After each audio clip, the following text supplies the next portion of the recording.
Dental implant એ નવા દાંત નાખવાની અત્યાધુનિક પદ્ધતિ છે, પરંતુ આ અત્યાધુનિક પદ્ધતિમાં ઘણાને એવું થતું હોય છે કે આપણે જે સર્જરી કરીએ તો એ સર્જરી દરમિયાન બહુ જ દુખાવો થાય, લોહી નીકળે કે કોઈ પણ પ્રકારની તકલીફ થાય, તથા આ ઇમ્પ્લાન્ટ આપણા મોઢામાં એટલે કે હાડકામાં હોય તો આપણને તેની અનુભૂતિ થાય કે તકલીફ પડે ના, એવું જનરલી હોતું નથી. તો આજે આપણે એક પેશન્ટ સાથે જેના મોઢામાં ઇમ્પ્લાન્ટ સર્જરી આપણે કરેલી છે તથા ઇમ્પ્લાન્ટ સર્જરી બાદ લગભગ 15 દિવસથી આપણે દાંત નાખી અને એમને જમવાનું કામ ચાલે છે.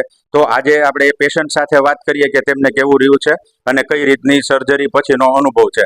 નમસ્તે મિત્રો, હું છું doctor Dhaval Jani, Navdan dental laser and implant સેન્ટરમાંથી.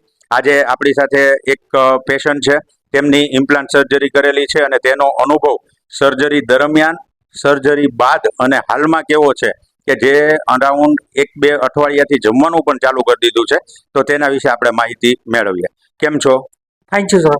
ઓકે, સરસ. હવે આપણે સર્જરી ઇમ્પ્લાન્ટ ની કરી તો એ દરમિયાન તમને કેવો અનુભવ રહ્યો? દુખાવો થયો તો, લોહી નીકળ્યું હતું કે કેવો અનુભવ? ના ના સર, ટ્રીટમેન્ટ એકદમ વ્યવસ્થિત હતી, પેનલેસ હતી, કોઈ પણ જાતનો દુખાવો નથી થયો અને ટાઈમ ટુ ટાઈમ દવા લીધી એટલે કોઈ ટ્રીટમેન્ટ કરી એવું લાગતું જ નથી સર. ઓકે, સરસ. હા, એ એકદમ પેનલેસ હતું. ઓકે, સર્જરી પેનલેસ હતી. અચ્છા, હવે સર્જરી પછી મોટા ભાગના લોકોને એવું હોય છે કે આપણે અંદર ઇમ્પ્લાન્ટ મૂકેલો છે તો એની અનુભૂતિ તમને થાય છે કે સ્ક્રૂ અંદર છે, તો એવું કંઈ તમને લાગે છે? કારણ કે તમારા મોઢામાં આપણે સર્જરી કરીને મૂકેલો છે, તો તમે જ એનો સાચો જવાબ આપી શકો કે મોઢામાં જ્યારે પણ ઇમ્પ્લાન્ટની સર્જરી કરી હોય તો આપણને અત્યારે તમને એવું કંઈ લાગે છે કે મોઢામાં આપણે સ્ક્રૂ કે એવું નાખેલું છે? ના સર, એવું કોઈ ફિલિંગ કોઈ feeling નથી. નથી.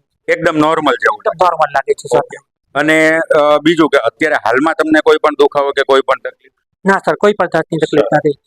અને તમે જમવાનું કેવું ચાલુ કર્યું? નોર્મલી બધું જમી શકો કે કેમ? અને એ જમવા દરમિયાન કોઈ તકલીફ પડે છે ઇમ્પ્લાન્ટ વાળા દાંત? ના સર, કોઈ જાતની તકલીફ નથી. બધું નોર્મલી જમી ખાય છે. ઓકે, સરસ. તમારો શું મેસેજ છે કે આપણે જે કોઈ વ્યક્તિને ઇમ્પ્લાન્ટ કરાવવું હોય તો એને આપણે ત્યાં આવવું જોઈએ કે કઈ રીતનો તમારો મેસેજ છે? હા, ઇમ્પ્લાન્ટ કરાવી લેવાય, લેટેસ્ટ ટ્રીટમેન્ટ છે અને એનો બેનિફિટ લઈ લેવાય. Okay, sure. Okay, thank you very much.